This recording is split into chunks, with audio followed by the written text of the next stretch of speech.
friends. This is the Be Real Babe podcast, a place where your average babes come together to talk about life stresses, messes, and successes. A place where being yourself is the ultimate goal, where your opinion, your story, and your individual experience matters. Join me, your host B, and my guests for real and raw talks every week, laying it all out there so we can all help each other learn more, grow deeper, and evolve collectively. Now keep in mind, as a disclaimer, no one here is an expert and no one is giving any advice. This is strictly our opinions, thoughts, feelings, and for entertainment purposes only. Now with that being said, it's time. So grab your drink, grab your joint, and let's jump right in. Welcome everyone. Welcome to the Be Real Babe podcast. If this is your first time here, thank you so much for stopping by the show today. I hope that you have a good time. And if you're a returning listener, watcher, supporter, thank you guys so much from the bottom of my heart for coming back time and time again. For those that don't know me, my name is Brandy and I am the host of the show. And today you guys are on episode 174, Being Real with Coach Donovan. You guys, I'm so excited. I say that every time, but I am. Every single episode I get so excited. I hope you guys notice that. I hope you guys know that, like, I don't just say that. I actually fucking mean it, because every episode I learn something more. I deepen my connections with my guests. I just have so much more empathy and compassion and understanding of humans. And I really am excited, you guys. But I will say in this episode, I just have to say sorry. I'm not sure how, but a little bumblebee or bug somehow got into my office and I didn't know what it was, but it was flying around my computer and my camera. So if you see me looking up weird, and especially in places where I should be and am empathetic and sympathetic and I look like I'm about to cry, it's because there's a little tiny bumblebee and I'm not sure where he went. I don't know what he's doing. But anyways, so sorry about that. Hopefully it doesn't show up. If it does and you guys see me being weird, now you know. But before we get on to this episode, you guys just make sure if you are watching on YouTube or Rumble to like, subscribe, turn on notifications, leave a comment. It's so exciting when I get comments. I get so excited. So make sure you're doing that. If you're listening on Spotify or Apple Audio, you can also actually give me a rating on there and follow, turn on notifications so you know when a new episode drops. You can also find me on social media at the Be Real Babe podcast on Pinterest and Instagram, and the Be Real Collective on Facebook. I am so excited, you guys. This season has been incredible. Thank you so much for the support. I can't even believe I get to do this every single week, talk to new people. I just so grateful. So I'm going to stop and we can get into this amazing episode. Hey babes, Editing Brandy here. So turns out my main camera just decided not to record during the interview, but luckily the backup camera did. So I just want to apologize for my video quality. It is my absolute nightmare that this happened, but this is a fire episode and I do not want to hold it back. So I just want to apologize right away and being like, sorry guys, not the best video quality from myself, but an amazing episode nonetheless. So thank you, just being real. Technology happens. Okay, enjoy the show. All right, babes, it's time to get on to the show. And with me today, I have a very special guest joining me for his first time. I'd like to introduce Coach Donovan. Welcome to the show, friend. Hey, hi, Brandy. How's it going? I told you, I jinxed myself. I said I was going to be awkward the first few minutes, and then I stumbled. I am good. Thank you so much for joining me today. Happy Saturday. Yeah, I'm happy to be here. Thank you so much. I see the sun is shining on the island there. Can I see that correctly? Yes, it is shining. Oh. Finally. I can't tell you how I feel like such a new person. So glad that I didn't cut my bangs or do something drastic with my hair or bought something ridiculous and waiting for the sunshine to bring happiness back. Do you kind of feel that way when the sun hits? I'm solar powered. Yes, you are. Yeah. I'm solar powered. I'm a big runner. I love running, but it has to be fucking sunny. Otherwise, I'm not running. Yes, absolutely. I know you meant that. I'll throw a tantrum. It's all over my social media all the time. Like, I'm not running today because it's cloudy and raining. Yes. And all these hardcore West Coasters are like, oh man, it's the best running in the rain. And I'm like, no. I need the happy sun. It needs to have a happy face. Absolutely. And the little birds need to be singing, and it's got to be all pretty, and then I'll go run. Yes, and then I gotta have the atmosphere. Yes, and I'm sure on the island too, you're starting to see like the crocuses pop up and all those new blossoms, and it truly just, I don't know what it is about spring, but it's like life, it's coming back, you know? And so I'm just so glad today. I was like so hyper already to come and talk to you today, and then the sun was just shining and I was like, oh, this is the day. So before we start rambling on and chit-chatting and going off like I know we're about to do here, let's just give the community just a little introduction to who you are, where you are, and what you do. Well, professionally, I'm known as Coach Donovan. because I've been working as a health coach and a personal trainer for over a decade. And that's been all over the place, not just here on the island. It's been Atlanta, Georgia, and Toronto, and now here at Campbell River on Vancouver Island. I'm also a musician and a creative type, so that's why my social media is kind of weird. No, it's just all your versions. I love it. Yeah, it's a Yeah, true. yeah. You show yourself. It's I'm great. not just a health and fitness guy. There's many more elements to me. I love that. I've worked as a piano teacher too for about half my life. So I fluctuate. I go between teaching piano and then personal training. It's like all the different phases of my life.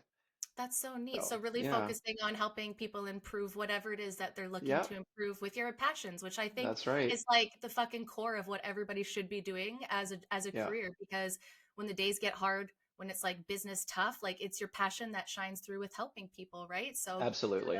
kudos for you. I'm the same way. I'm like, I can't just do one thing. I have to do multiple things all the time. Any way I can help people, like, let's go. I don't need what's sleep. Fuck it, whatever. No, I'm just kidding. Sleep is important. But that's awesome. So how long, sorry, have you been doing training, like personal training?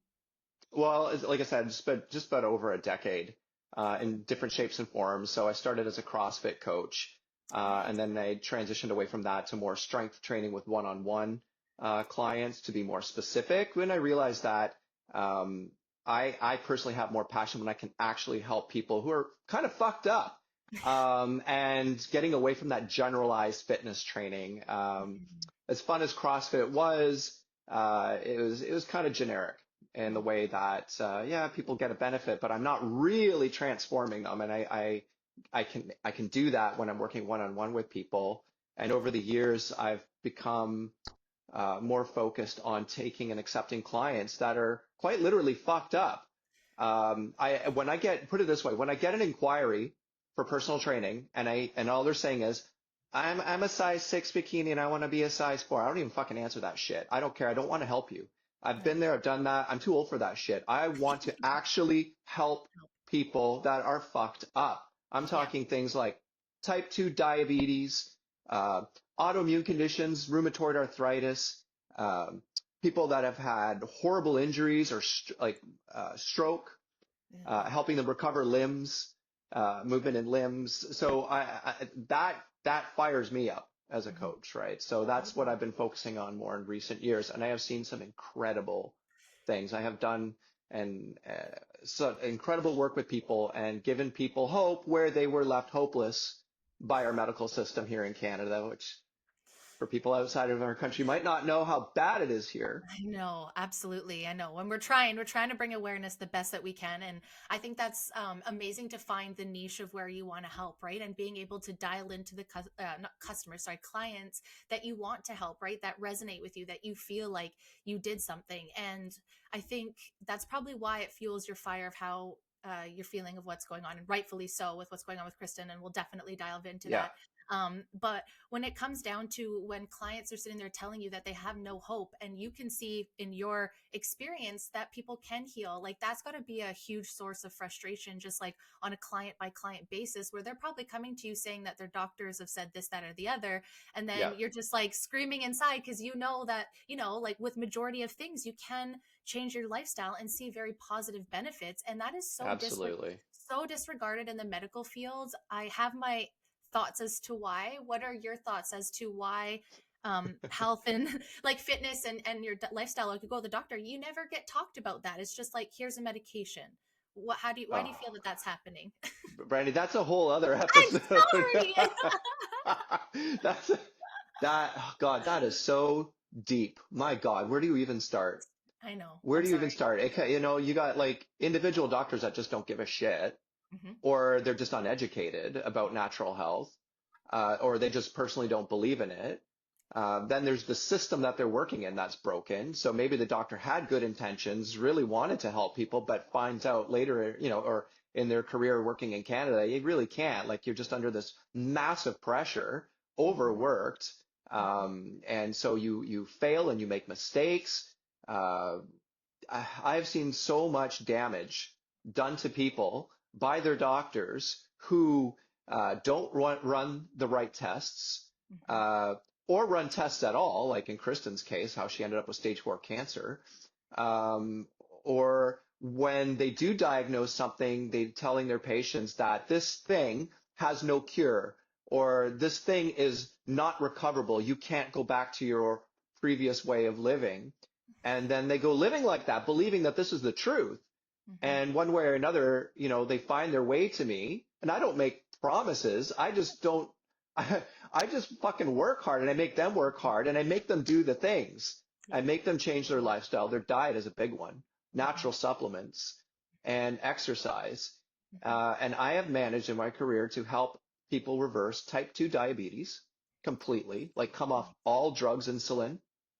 I've helped a man who had a stroke 11 years ago and was told by his doctor that he'll never be able to move his leg again, actually get some movement in his limb after 11 years. And he was 7 years old. So you'd think, oh, yeah, you're too old to even have any kind of cell regeneration happen. No, like maybe we got 10, 15% movement in a leg that wasn't moving after several months of hard work. But there was hope, like a lot of hope given back to this man. I have help people completely put into remission things like rheumatoid arthritis and other autoimmune conditions, myself included with an autoimmune condition after being told there's no such thing as healing it through natural health and prove the doctor wrong. Brandy, the list goes on. People coming in who are told you can't do this, you can't get better by a doctor, and then we prove them wrong. Just by hard work, diet, the big one. Diet is the most important one. Yeah, and supplements. Yeah. I'm like a walking encyclopedia on supplements. I've been taking supplements. You want to hear something really weird about me? I love it, yes. Okay, I'm going to tell you something really fucking weird. Excellent. Okay, so I'm 44 now.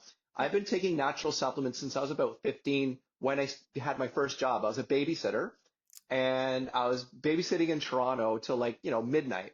Now, Toronto's the kind of place where stores are open 24/7, like Shoppers Drug Mart.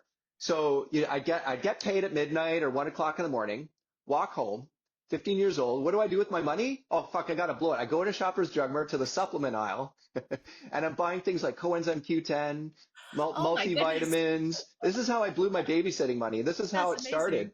Yeah, man. Like way better than what I did. I mean, I got supplements, but they weren't from Shoppers Drug Mart, and they were not healthy for you. I promise you that. I mean, I guess cannabis now is not the worst, according to our government, but yeah, that's awesome. Good for you. Like, is that something that you grew up with? Like, did your parents were that way? No. Or was the opposite? Oh God, no. Oh God. You want to know? You're going to ask me eventually in this episode. So what inspired you to become a personal trainer, get into health? Let me tell you something. I was negatively inspired by my mom, and I hope she never sees this. Because I witnessed her deteriorate my entire childhood. She was a single mom, so I only had my mom, and she was super athletic when I was very small. In the way she was a dancer, she was a belly dancer, in fact, and she was one of Toronto's top belly dancers, and I'm talking classy. She was a classy belly dancer, and she did some pretty big venues, and she would get up on tables, twirling around. So she was just fantastic, and then all of a sudden, she had a slip and fall on the ice one day. And that's when everything went downhill. The doctor gave her pain pills. She, I wouldn't say got addicted, but was dependent because the pain never went away. She refused to do anything natural to help heal everything that was messed up in her back. And so she started gaining weight. She stopped dancing, stopped exercising, stopped riding her bike. She started using a cane by her late 30s. She's been on that cane ever since. And now she looks like a potato on top of stick legs, and she's got so many health problems, mobility problems mostly, and very weak. And so growing up, I said, I don't ever want to end up like my mother. I don't ever want to end up like that. So a lot of it was based on fear. Like, I don't want to age like that. Yep. And so I've been taking supplements, and I've been exploring health from a young age, and eventually it became a career. Even after my own failings too, I had my own health failings along the way. I wasn't perfect, of course, but I've been scared, into sort of taking a better course through life through seeing my mom deteriorate and having big health scares myself. Totally, absolutely. Yeah. It's so true, that saying that it's like if you don't take care of your I don't know how it is. I can't paraphrase it, but it's like essentially if you don't take care of your health and your wellness, you're going to have to through illness. And so it's like Yeah. you probably seen, what can happen. And not that that fall wasn't necessarily something that your mom did health wise. It was a situation that happened. But this So, is where a yeah. lot of people's lives just completely change. And it's extremely Yeah. sad because they're going to the doctors and the people that they trust, and they're condoning this behavior or not saying, hey, maybe we should get off this, or like finding healthy ways to help, or like, are you going to No, physiotherapy? Like none of that is just, none of that. I'm not trying to shade, and I do believe Western medicine is obviously here. Obviously, you've seen the positive sides of it, Yep. like it has Yep. saved Kristin for sure. And I'm not discrediting that. What upsets me though is it's always the first thing, and it's always like the most important thing, as Yeah. opposed to like lifestyle and eating, like even mental health as well. Like, and I'm sure you've seen the benefits on that for people, not just their physicals, their mental health. And then you go to the doctor and they're just like, oh, anxiety medication. Not once did you Oh ask God. me if I I've slept, been through that. right? Like, haven't That's and that's one of I'm the not, health things of it. Yeah. yeah, and I'm not saying that, people don't need those medications either. I know people always get upset with me, but I'm curious, why is that the Oh my first God. thing, right? Like, why aren't we looking at our diets, and if we're sleeping and our stress management, very basic human things to function, are just kind of being disregarded as like natural alternatives. And you're like, Yeah. motherfucker, that's basics, isn't it? Am I being punked? Aren't these the basics to just feeling good? But let's just skip past that and put stuff in your body that could give you risk. I feel like when you take that stuff, it's because you're already at risk of something greater, in my opinion, right? Where it's Yeah. like, Absolutely. have we tried? Like, I wish there was a thing where it's like for a year you had to work with like a nutritionist and a personal trainer and like an acupuncturist or chiropractor or Yeah. physio, stuff to just move stuff energetically, physically, talking to someone, being a part of outdoors, instead it's just like medication. And where does that lead? Okay. I guess to Yeah. back to that, would you say that's fair, that like people's mental health also rises when they're taking care of themselves? Absolutely. That's just a given. Just to see people just lighten up, their mood lighten up, Yeah, and just be more optimistic in general. totally. Just as they see their body healing they see themselves getting stronger, they feel better about themselves. Yes, and of course I've had clients that were, taking antidepressants or anxiety pills that came off of them. Mhm. And fuck, man, when it comes to those anxiety pills, please, people, fucking benzodiazepines should be an absolute last resort. Like nothing on this planet has worked because once you get on those things, you can't get off. And withdrawing off benzodiazepine use is worse than withdrawing off heroin. The withdrawal symptoms can go on for years. Something that's denied by the medical community, by the way. They will Of deny course, that. of They will course, deny that. But of if you look course. at online forums like Benzo Buddies, you will see hundreds of thousands of people all suffering together and trying to support each other, coming off what I think is one of the worst psychiatric drugs on the planet. Unless you are like, I think honestly, my personal opinion is that it should be reserved for like end of life anxiety or Mm-hmm. something, because once that Mm-hmm. shit's taking control of your brain, you literally lose your brain receptors for calming down on your own naturally. Those are your GABA receptors. And when you put benzodiazepine in your body, you kill those GABA receptors. And when the benzo wears off, you have less of those receptors in your brain naturally. So you even use natural coping techniques. Oh my Imagine, God. like, when people are anxiety, they'll say, have you tried natural coping techniques? When you're a benzo user, that shit doesn't work because you don't even have the receptors in your brain to work with that. It is such a bad drug. And it Is takes many years for those receptors to come back if you've been on the drug a long time. That's quite a loop, hey? That's quite a loop to be Hmm. putting somebody onto that. And then all of a sudden now is the excuse going to be like, well, nothing else works for you, so you have to be on this? When it's like, well, yeah, you took like that, taking that took away the only way we could cultivate that as a behavior. And just for myself personally, like when I went on anxiety medication, if I would have known what I know now, it was just my Yeah, situation, right? Like it was like I was just newly divorced. I lost all my friends. I right. was by myself living in Alberta by myself, like Yeah, completely identity struck. I had no idea. I couldn't like ever, and I didn't understand personal responsibility, or like I was going to the right. gym, but not understanding health and wellness, just going. And Yeah, it was a bunch of stuff. And she was like, oh, you should go on it. And I'm like, oh, I have past pill. Like I'm a past pill addict for sure. I used to love Tylenol 3, was given to them when I was 16 years old because I wow. had really bad cramps by my Right. doctor. And Tylenol. yeah, Tylenol 3. Tylenol So 3. I would just go and get like 100 for 3 months by myself at 16 years old. And just anytime something hurt, I would just take it because the doctor Wow. says it's okay. And no one's questioning why I'm taking these. So that's why it must be prescribed, right? And then Oh as yeah. someone who comes from an addictive family, I just fell right into the addiction of pill popping till I was like 22 years old. And I was like, I Yeah. cannot live on this. What the fuck? And so when I got off of them and my mom suggested anxiety meds and my doctor, I was like, Yeah. you guys, like, I don't want to take pills. And they're like, oh, well, it's not the same where you take it and then you feel something, right? That's what I was more Yeah. addicted to, is like the instant, like, blank. It's like you take it Yeah. every single day and it'll just like mellow you. And when I say it mellowed me, like I couldn't create. I'm a like I used to be a photographer. Now I'm more of a hobbyist, and I was at my height, and I could not. I had people in front of me, and I was like, "What do I do with you?" Like I couldn't create. I couldn't think. I couldn't. I just felt like a fucking robot, and I was like, I'm What was done the with drug, by this." the way? Do you remember? I'll have to go back. I can't quite remember. If you said some names, I might remember. This is Sounds like like an SSRI, Effexor, Effexor. Prozac. That's what it It's was. Effexor. Effexor. Yeah. Effexor zombifies people. Yes, I feel that Effexor 100%. zombifies people. Plus it makes them sexually dysfunctional too. Yeah. Um, Yeah, as yeah, my spouse was on steroids just sitting. it That was it it interesting. blunts everything. It Mhm. blunts everything. It blunts any extreme end of sensation, Yes. whether that be anxiety, sexual pleasure, um, Creativity. depression. Like it just keeps you sort of like in this dead zone in the middle. Creativity for sure. Mhm. Um, yeah, Shocked. yeah, and this is the first thing that they'll hand out because, well, they'll say, well, it's not a benzo, so it's better. Yeah. Um, yeah, It's yeah, not better. Try going off of it. no, So I met my spouse yeah, and I started to feel better. And I was like, I have a support, like my now fiance. I have a support. I have a yeah, good job. I'm taking care of myself. Like I'm in a good space. Like I don't feel like I need these. And we're gonna go to Vegas. And I'm not a huge drinker, but like you do in Vegas, that's what you do in Sin City. So I was like, yeah. I don't want to not. So I just was like, I'm done. And I went from like 0 to 150 milligrams. And then I just like weaned myself off in 3 days.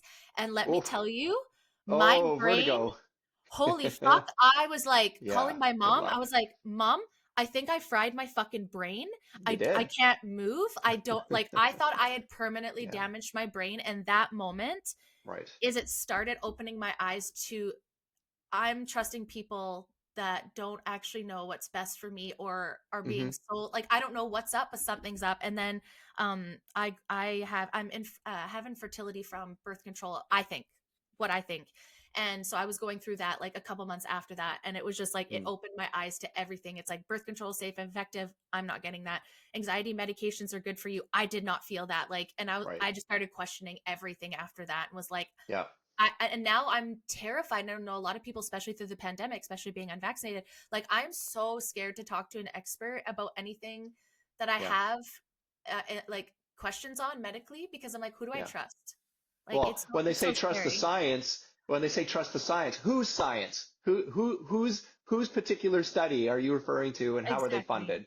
Yes, You know, right? Like, uh, and trust the science. that's where I am. So now I'm going to places like nutritionists and naturopaths and Hmm. and chiropractors and Yeah. acupuncturists, because that's where I feel like they care. You guys care. And I'm not saying doctors don't Yes. care. I just feel like somewhere along the way they got lost and purchased by pharmaceuticals and just seemed that that is the answer for everything. And I wish it was. I wish It Kristin certainly could. has a purpose. Look, my wife is, Yes. Kristen is doing chemo, and you know what? The chemo's working amazing. So Yes. here's an example of like, and it doesn't work amazing for everybody, right? Like Nope. it's a gamble. It might Totally. or it might not. And in her particular case, it works so well. They gave her the highest possible score you can get for how you respond to chemo. So she had this Oh. horrible stage 4 ovarian cancer that spread all over her belly. And even after 3 chemo treatments, it shrunk. And so there is an example. Like that is a science. That Mm-hmm. was good science. It Yeah. worked for this very specific kind of cancer. Totally. So I'm not someone who's like all pharmaceuticals must go. I'm definitely not. They Nope. have a purpose. Yes. But when it comes to general health Exactly. and well-being, Mm-hmm. this is where people are actually getting fucked up by the pharmaceutical companies and by their doctors. And let me give you one example. I love using this example. When you are having a shitty diet lifestyle Mm-hmm. and you're going from pre-diabetic to diabetic, and your doctor tells you, okay, look, sorry to tell you, but you are now type 2 diabetic.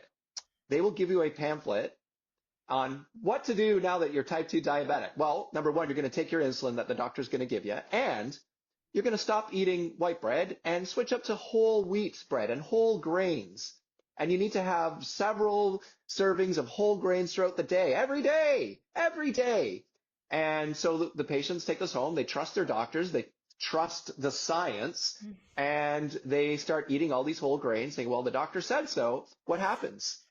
A few months later, doctor says, well, we got to increase your insulin. Your diabetes is getting worse. And this goes on for years, and their insulin needs keep going up. They keep getting fatter because insulin is a storage hormone. It makes you store fat. So you keep getting fatter and fatter. What happens when you get fatter? Your diabetes gets worse. It's just a snowball effect. Then when they come through the door to come see me, you know what I do? Stop eating the bread. Let's cut those carbs right out. Let's go to a primal paleo diet where your carbs are very low naturally. You don't even fucking have to count it. You just eat this way how our ancestors ate. And you know what happens? All of a sudden, their need for insulin goes down. All of a sudden, they're losing weight. And if they're really diligent and they stick to it long term, I've had clients completely come off of insulin and build brand new bodies and have a whole new life by doing the exact opposite of what the doctor told them by handing them that shitty pamphlet. And who designed the pamphlet, right? It's done by Big Pharma, Big Agro. They're all in it together, you know, to how to make a diabetic person even worse. You just keep stuffing that fucking bread down your face and you see where your diabetes. Nobody fixed their fucking diabetes by eating bread. Nobody. Not one time. Not one time. And if you think about too, like the bread that is in the grocery store, right? Like, you know, a lot of people I find, and I'm not saying sourdough is the best thing, but I know a lot of people find like the benefits of making their own sourdough, right? And but if you think about that versus like the shit that you get in the store at like big level, it's not the same. Like, I don't know if you've ever watched what's the show called? Why can't I think of it? Young Sheldon. And Sheldon's all upset because the bread changed. And he's getting mad about it because they're trying to make it cheaper, and so it's worse for you. And he's like petitioning it, and he's so mad about it. And it's like, that's what people don't understand is like, unless you're getting it from like usually at the outsides of the grocery store where, you know, all the good stuff is, everything on the inside is manufactured. And for the most part, some people's bodies are just not used to it. And hey, you could probably eat like that for a while, but there's like compounding when it comes to health, right? Like, just because you don't see something and react right away like someone that's celiac, it doesn't mean over time that gluten is not going to like get you in certain ways. You know, I'm not I've been there and done that myself. Right? I had to figure that out myself. And that was one of my health things in my early 20s. I was constantly in the hospital with stomach pain. I'd eat certain things and I'd be there overnight, and they'd be injecting like muscular relaxants through my belly to try and calm things down. Nobody knew what it was. I did all the colonoscopies, did gastroscopy, swallowing a camera pill, blood tests, so you name it. Of course, they test for celiac. I say, well, you're not celiac, so you can keep eating bread. And I did, because the doctor knows best, right? And it wasn't until I actually cut out all things gluten, even though I'm not celiac, that all of a sudden, magically, this went away. I mean, they were running cancer tests. Like, they could not figure out what the hell was wrong with me, why I was in the hospital so many times. It was bread. Oh my God. Gluten, you know, and so, but right, even right, and this is fucking. How old am I now? This is like 2 decades ago. Okay, even now, still today, the medical establishment still denies that gluten sensitivity is even a thing. They say that's not a thing. You're either celiac or you're not. But any health person will say no. There's a spectrum here, and level. You can be celiac and you can also be sensitive to gluten. Yes. Well, let's put it this way. I was so sensitive to gluten, I was in the hospital all the time. So that doesn't count, but not though. celiac. But not it doesn't celiac. Count. Doesn't matter. No. Doesn't matter. No. You're not. You doesn't don't have exist. the label. Doesn't exist. You don't matter. Doesn't Sorry. exist. Trust the science. Trust the science. And as someone who sees that, and you see the changes that can happen, I'm sure that again fueled your not disbelief, maybe your reassurance of how broken things are. Now let's get into how that affected you, because what I find crazy interesting about Kristin's story is that when we hear about people that have cancer, for the most part, these diagnoses, I find that they're like, you know, maybe I'm not going to say, but like, you don't hear about super healthy, like crazy energetic CrossFitters getting stage 4 cancer, right? And so that her story really got to me, because I was like, she is just a couple years older than me. We live the same kind of lifestyle. We're both energetic, bubbly, fire spitting women, you know, and and so when this all happened, I know we had part 1 and we'll get into more details of part 2, but at the beginning, I want to talk about your advocacy that you had to do to get Kristin listened to. And I don't know if that's like a gender thing or a location thing or what it was, but Or maybe it was just like you had that look on your face where you're like, don't fuck with me, like, It's a but let's, life experience thing, and being a health yeah, coach and seeing yeah. the failures of all my, that my clients have experienced from the very beginning when my wife was starting to have symptoms of something going on.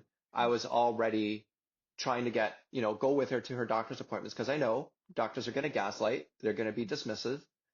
Mm-hmm. And I was taking Kristin's complaint seriously. Something wasn't right. And so after our family doctor first dismissed her as having asthma, which didn't make any sense at all. You're already in her 40s. She has no history of asthma. She's out there running on a perfectly clear day before fire season, way before fire season, in the spring when the air was like the most beautiful air. And all of a sudden she was losing her athletic performance. Like she was not able to get through runs that she was always able to do. Same thing in the gym doing workouts. Like she was just getting winded, and the doctor just dismissed it. It's just asthma, of course, not running any tests. And so it was very vague at that point. But even still, then her belly started to swell and fill with fluid. And so later we learned, well, what was wrong with the lungs? It was already filling with fluid. That's already a stage 4 cancer coming from the ovaries. When it reaches lungs, that's a stage 4. We had no idea at this point. But now her belly is now filling with this fluid. It's visible. She's looking like several months pregnant. Yep. And she's like, that's it. I got to go to the doctor. I said, I'm coming with you, just in case they try to be dismissive. And unfortunately, we got a fill-in doctor that day. Terrible doctor. Put her up on the bed and felt her tummy. I mean, now he's like, this guy's an old doctor too. Like he should have experience. He's feeling her tummy, and he can't tell the difference between gas and fluid. And so he goes, "Oh, you're just bloated. It's irritable bowel." And I said, "Hold on a second. I'm a health coach, and I deal with clients with irritable bowel all the time. She has none of the symptoms. She doesn't have constipation or diarrhea. She's not getting gas. The swelling is not related to food or eating times at all. It's just a constant state." And he waved his hand off in my face. He goes, "I'm sure of it. I'm sure it's irritable bowel. She just needs to go home and take Metamucil. That's the rest of her life. She'll take Metamucil." And I tried to argue one more time. Can you run a test? Can you run a blood test just to make sure, not rule anything out? And he goes, "No, we don't need to run a blood test. No. I'm sure of it. It's irritable bowel." So at this moment, like, yeah, fuck.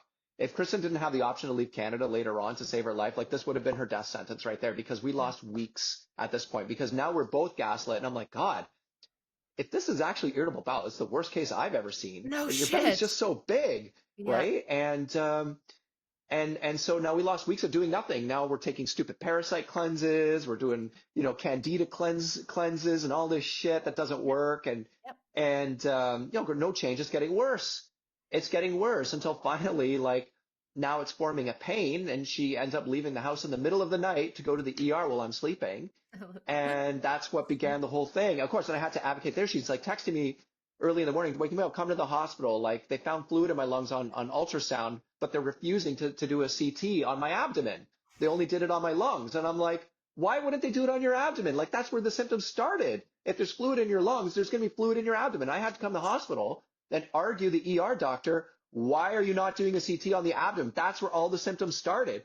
Oh, well, because we found fluid in the lungs. Like, did you listen to your patient? Your patient explained the history. It started in the abdomen, right? So they had to put her back in because of me, back into the CT a second time.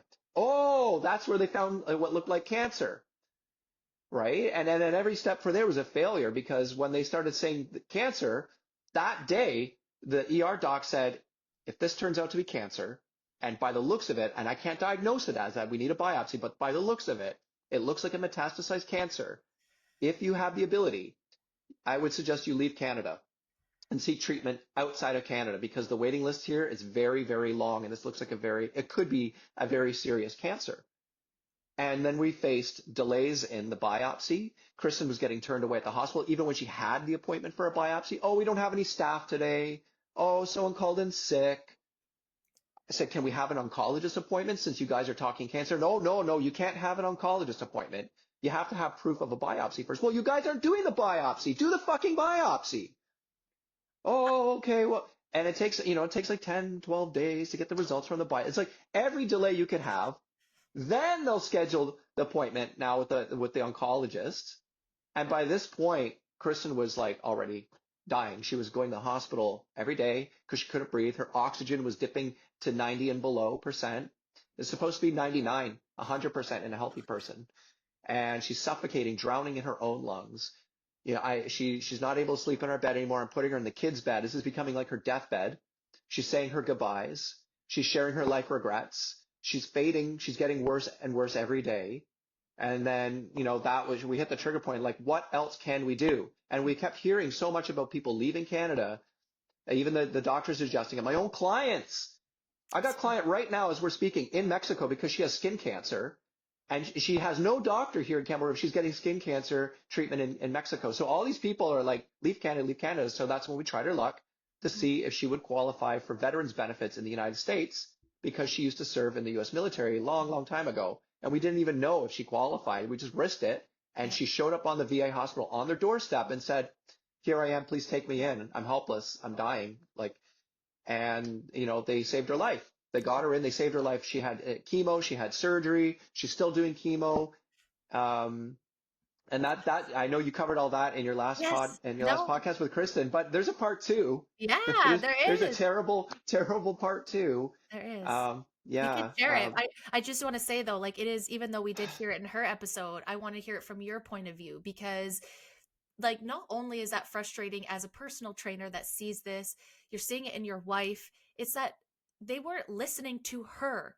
Like I don't understand why people aren't listening to their clients. Like their egos are so big that it's just like, I am sure that it's this. It's like, I'm sorry, where's our money going? Why can't we afford to have, like, why are we waiting? I don't think we need to wait. Like, why did she have to wait? If she could have seen an oncologist weeks ago, like maybe you guys could have had more time and not felt so fucking crammed to get her there. And like, I know she was like losing strength and power every single day. It's like you could have maybe had then transferred her when she was feeling a bit better instead of being vulnerable state that she was in. Like, it's so, and then what would have happened if you wouldn't have been there to advocate for her too, right? Like she wouldn't have had that CT scan.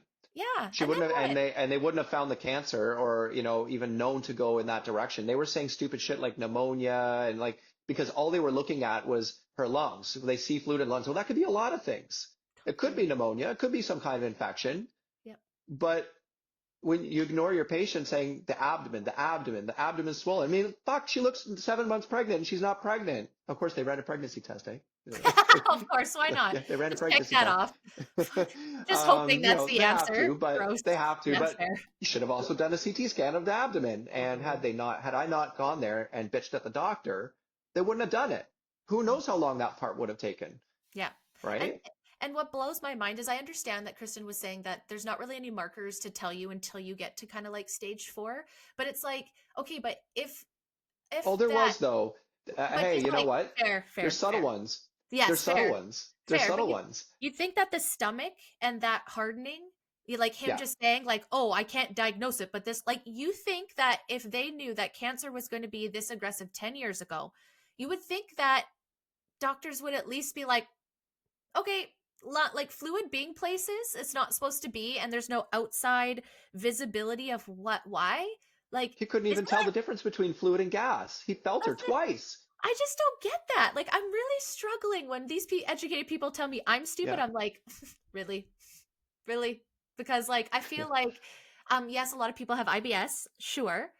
But I feel like you said there's more symptoms to that, like. Oh yeah, I have a client with IBS right now. It's so bad. Like he looks pregnant, but he knows it's related to his food. Belly swells when he eats certain things. Belly shrinks when he doesn't eat the things. It's very, constipation alternates with diarrhea back and forth. These are IBS symptoms. This is classic. Totally. Right? Yeah. And Kristin had none of that. None of it. How do I know that? I'm a health coach, not a doctor, because I deal with it. I deal with the failings of doctors. The clients come to me because their doctor fails them. They do. And then we have to figure it out, Yeah, what to eat and what not to eat. Yeah, totally. And so let's talk about part 2 of what happened with Kristin. So she was in her, quote me if I'm wrong, so she had her surgery and then she was on one chemo treatment. She had a couple left after her surgery, and it was after like her 4th or 5th one that she came home. Yeah. She was due for 6 chemos, 3 before the surgery and 3 after. And she had just done her 5th. And in this process of her getting cancer, we've lost our house because she lost her job. and she had a really nice, fluffy corporate job. So we lost all that income. So we're losing our house, and now we're moving. We're downsizing to a very, very, very small apartment. Mm-hmm. And so she was feeling really good, and she wanted to come back up to Campbell River and kind of help a bit with the move, pack some boxes or something light. And while she was up here, she suffered a very sudden complication of a twisted bowel, which was a complication from her surgery. So after the surgery, some scar tissue was forming inside her intestines, and the scar tissue closed a piece of the small intestine off. And all of a sudden, she was in agonizing pain, and everything just coming up. All this bile could not pass through. And she ended up back again at the good old Campbell River Hospital. And this time, they got her in quickly. They didn't gaslight her. They didn't dismiss her. They got her in. They gave her a CT. They diagnosed her really quick. You have a twisted bowel. Okay. And that's where everything got fucked up, because for almost 6 days, they just kept her there doing nothing. Nothing. Absolutely nothing but waiting and seeing and hoping that this obstructed bowel would just magically fix itself and go away. And they knew her history. They knew that she had this surgery. They knew she's already fled Canada once to save her life. And, there's been a documentary made about us. We've been on Global News, Czech News, C2 News. People know who we are. I was going to say, it's not a secret. They know who we are. They know who she is. And all the nurses on her floor found out who she was. And when they did, and the ones that didn't know, I made sure to tell them. Absolutely. Because I didn't want to see mistakes happening. But unfortunately, mistakes happen. Many mistakes happen. One of them on the surgeon side, they had no plan other than to wait and watch. They weren't feeding her intravenously, and she lost 15 pounds in 6 days. So fucked up. Yeah, they didn't even weigh her, by the way. Luckily, she weighed herself that morning, the day she fell ill, so she knew her weight. And they didn't even weigh her. They weighed her at the U.S. hospital when she fled again to save her life, and found out that's where she had lost the 15 pounds. I asked the surgeon, can you not provide TPN, which is a nutritional supplement through IV? And the surgeon very confidently said, oh, no, we can't do that. That's very dangerous. There's risk of infection and all this stuff. I'm like, oh, okay. Like, they said it so confidently, even I believed it for a moment. I'm like, oh, well, you're the surgeon. You know, they were completely wrong. They were completely wrong. When she fled back to the U.S. again, the surgeons there were like, that's stupid. You absolutely must have nutrition. So they gave it to her right then and there. They gave it to her during her second surgery and after. Anyways, while she was at the Campbell River Hospital, they did her blood draws every day as they're supposed to, but they didn't read them. Or if they did, they didn't do anything about them, because I would read her blood reports and I would see that she was very low on certain electrolytes like phosphorus, calcium, magnesium. And so I had to chase the nurses down and say, hey, how come these electrolytes are not being supplied on her IV line? Oh, I don't know. Let me go ask the doctor. Yeah, why don't you do that? And then they go ask the doctor. They come back like an hour later. Okay, well, the doctor looked at it and said, yes, we can do electrolytes. I'm like, yeah, don't think. Right? Twice that happened while we're trying to move now, where this is happening in the middle of us moving.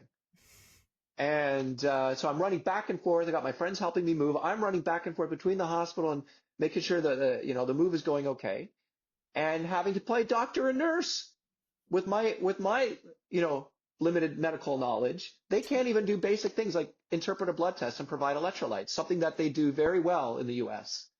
And so after 6 days, they still had no plan. There was some talk of maybe getting her to Vancouver to a more qualified surgeon. But when I said, well, can you put her on a medical transport list? Oh, no, we can't do that until we're certain that she's going to need to go there. I'm like, okay, well, when you make that determination, how long is this list?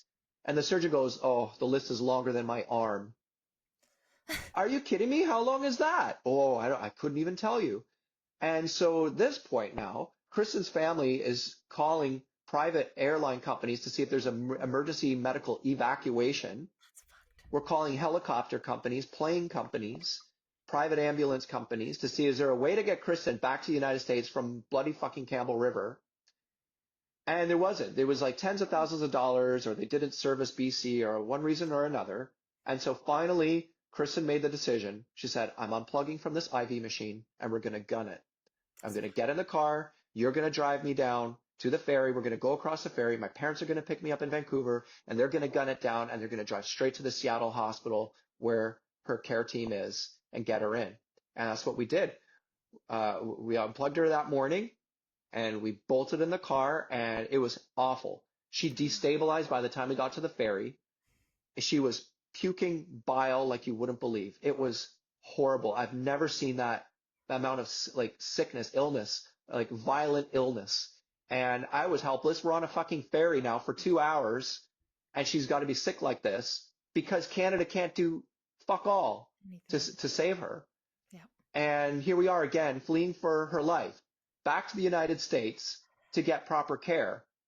And when we got to her parents, we we're both coming off the ferry crying, tears pouring down our face. I'm making her mom cry. Her dad's crying. In the car, she goes, off they go. Another couple hours it took to get down to the Seattle hospital. She gets there, and that's when they start uncovering all the things Campbell River Hospital did wrong. Why didn't you get nutrition on your IV line? Why weren't you getting electrolytes? Why did they let you lose 15 pounds? Why didn't they have a surgery plan for you? Why did they just let you leave like that? And when they did surgery and opened her up again to clear this blocked bowel, they found that it was partially leaking. So had she stayed here in Campbell River another day, she could have gone septic and died. The fuck? 2 times, Brandy. 2 times Kristin has fled Canada to save her life. I'm so happy she had those benefits. Like, the fact that it came into her world like that, and like, holy shit. And I don't think what about the rest of us, right? And that's, and I'm so glad, because I feel like she's going to be able to use her story to, like, I know a lot of people are talking about this. I know it's getting talked about everywhere, and I'm scared of the fact that there's no action being done. There's no, like, they knew this 10 years ago, from my understanding, that it was going to be this bad. And like, okay, if it's going to be this bad and we're seeing it now, what's it going to be in 5-10 years? What are you guys doing about it? Where's all our money going? I would like to know, like, it's going to foreign wars. It's going to foreign wars, other people's problems. It's not going to Canadians. Nope.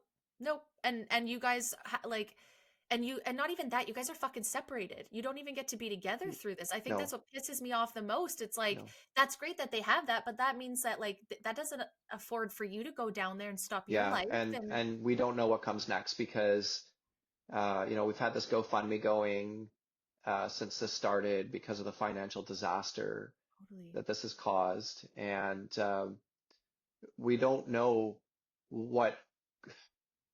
how can anybody expect her to feel safe back in Canada, for one? Shit. But she can't also sponsor me a green card because she has to be financially stable. You see, that's how America works. You got to have the money to sponsor your spouse back. I used to have a green card, but I gave it up when we all came to Canada. You have to give it up when you abandon residency in the States, right? So I've lost my green card. And to do that process again, she has to be able to sponsor me. It's a matter. And what would I do down there? Like, my business is here. It's taken me years to build this business in Campbell River. So we really don't know. We don't have answers what comes next. She's on the mend again. Yes. She's got one more chemo to go. So she's safe for now in the States. Thank God her parents live there right over the border, because then what would we have done? What would we have done? She would have nowhere to stay, but her parents are right there. Yeah. And we don't know, like, is she going to be okay to come back to Canada? Can she come back to Canada and have a hybridized treatment where she just refuses Canadian healthcare and just keeps traveling back and forth to the States to get better care? But like, judging how like this thing came out of nowhere, like she was doing so well, we all felt safe with her being here, and then all of a sudden, she gets this twisted bowel, and Campbell River Hospital's trying to kill her again. Well, yeah, and it's like, I don't blame her. Like, I know she wants to be home, obviously, but at the same time, it's like, my hope is that from what she said, I think is like not common, but this does happen with the surgery. So hopefully that's done. She can get her last chemo treatment, sit down there. The sun is out now. Hopefully it can help heal. I'm not saying that's, if you have cancer, that's the only help. I'm just saying, like, the sun on her face, the good vibes, those things I do think help from talking to her. I think one of the things that upset me the most hearing from you and her is that no one gave her hope besides the people around her. No one in the medical system was like, this is hard, but we're going to try. We're going to work with you. Like in the States, yes, but in Canada, it was just like, and it's like, what? Do you know what our doctor said when the diagnosis from the biopsy came in? This is our Canadian doctor, our family doctor. She said, "This cancer will end your life." And she's not wrong, because she's speaking in context of the Canadian medical system. Yes, actually, she's right. She is right, Brandy. She's right. She was correct, actually, in saying that this cancer will end your life in the context of you being a Canadian in our Canadian healthcare system. But you know what? When she made it to the States, they said, no, this doesn't have to end your life. These are all the treatments we're going to do. And yes, your cancer has like a 90 to 95% reoccurrence rate. But when it comes back, if it comes back, we'll treat it again with the same chemo because we know you respond very well to it. And we have other types of drugs and treatments that can help you go longer in between reoccurrences.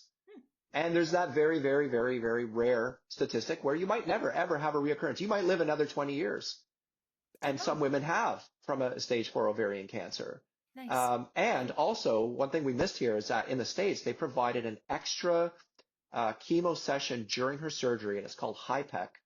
Okay. And it's where they flood your abdominal cavity while they have you open on the operating table with a specialized chemo fluid. And that basically, think of it like a disinfectant. Like it makes like contact with all these microscopic tumor cells that the surgeon can't see or remove physically.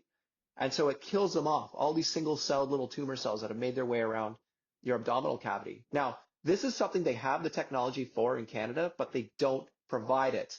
They don't provide it to stage 4 ovarian cancer patients. And I think it's simply because they don't have enough people to do the technique. Okay. I think there's like a couple guys, couple surgeons, I should say guys, there's a couple surgeons in Vancouver that can do it, but like you can't put everybody through that funnel. No. Right? So they just deny it. You don't get it. They just do the old fashioned debulking. Whatever we see, we'll take out, and whatever we can't see, well, we'll hope for the best. That's how it's done here in Canada. But down there in the States, they went above and beyond and provided this HIPEC surgery, right? So she has a better chance because she had that to not have a reoccurrence. It betters her chances. Which is great for her. Yeah, but then absolutely. I know in her mind, in your mind, in my mind, it's like, and that's amazing. Thank God. But she is one of how many? Right. What does that mean? What about the rest of us? What about the rest of everybody else? And, I'm not saying she didn't deserve any of those things. I'm fucking so glad that she did. But that, and I was trying to tell everyone, like, I'm from Vancouver Island. I'm born and raised in Port Alberni.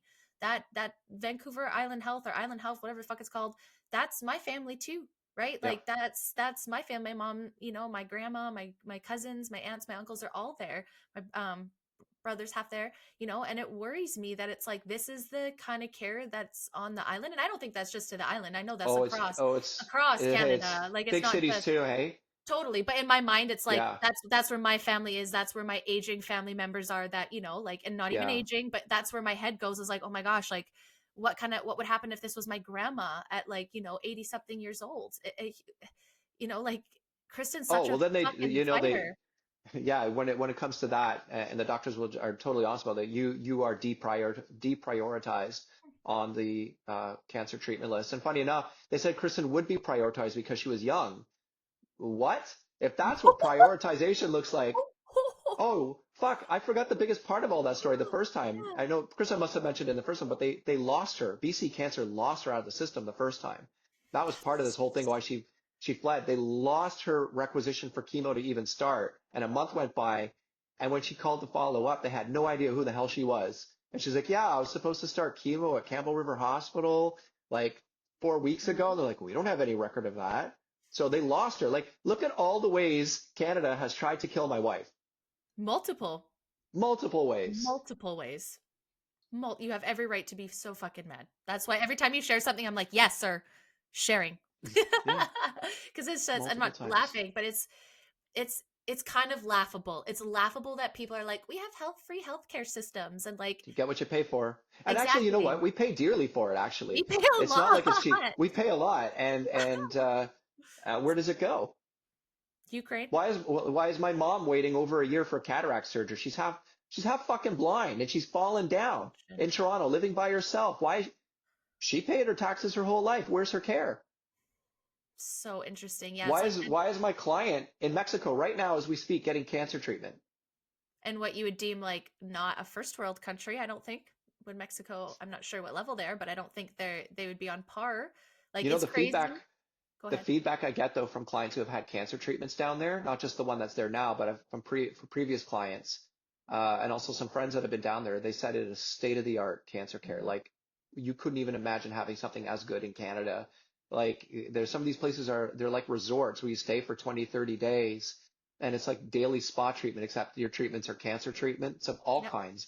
And they're doing very advanced immunotherapies where, of course, this is where they say trust the science here in Canada, where in Canada they say, oh, we don't do that immunotherapy because it hasn't been proven to work. There's no studies to show, but they cherry pick what they choose to believe is a study that shows what. Mm-hmm. And so other countries get to say, we like that study. We're going to use it in our healthcare. And Canada's like, we don't like that study. We're not going to use it. That doesn't even exist. And so they go to Mexico and they do these advanced things. And sure enough, their incurable cancers are beaten down and they come back and they go on to live, so, That's so crazy. but you got to have the money for it.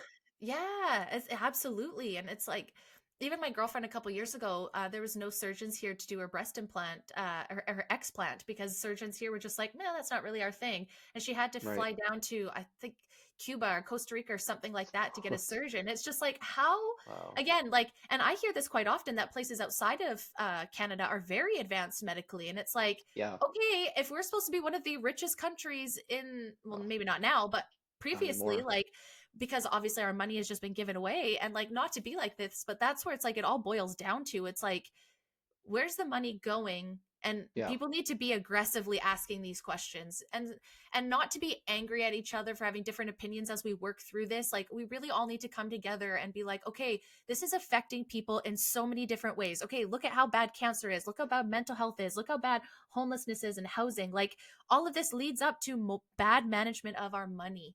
Like, I don't The know mental how health. else, Yeah. right? Like, That's a big one. yeah, and I feel That's a like big one. it amplified definitely during the pandemic. Like, if you were already kind of struggling with any bit of anxiety, depression, like that whole couple years going through that, whatever side you were on Yeah. politically, vax, unvax, like, doesn't matter.